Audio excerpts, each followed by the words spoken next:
MindPal provides a variety of AI workflow templates, but if you can't find exactly what you need, there's an alternative option.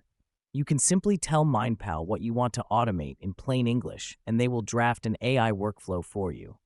In this example, we want to create a workflow for repurposing a blog post into a series of tweets.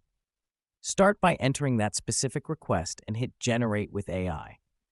After a few moments, MindPal will provide a suggestion. For our use case, the suggested workflow will take two input fields, blog post content and target audience. It will execute 3 steps: extract key points, craft engaging tweets, and schedule tweets. However, after reviewing this suggestion, we realize that we want the input to be a URL of the blog post instead of just the blog post content. Additionally, the target audience field seems irrelevant to our needs. So, we update our request to repurposing a blog post from a given URL into a series of tweets. You may also define the number of tweets you want to generate. If there's any error, try refreshing the page. Start with a simple request first, then add your requirements step by step. Once we hit Generate, the new suggested workflow appears to meet our needs. You can always edit the workflow later in your MindPal workspace. Next, hit Add to your MindPal workspace.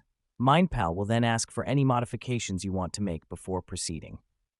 After making the necessary adjustments, hit Looks Good, save the workflow.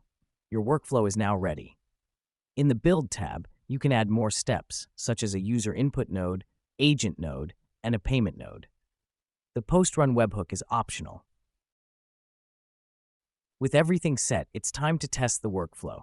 Click New Run at the top right of the dashboard. Immediately, the workflow will start fetching content from the provided URL and create tweets about it, complete with emojis and hashtags.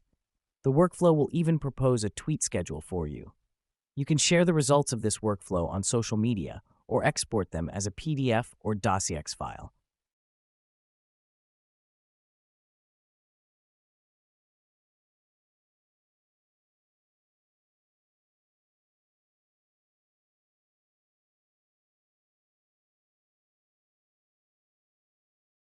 And just like that, you've created your first workflow easily with MindPal.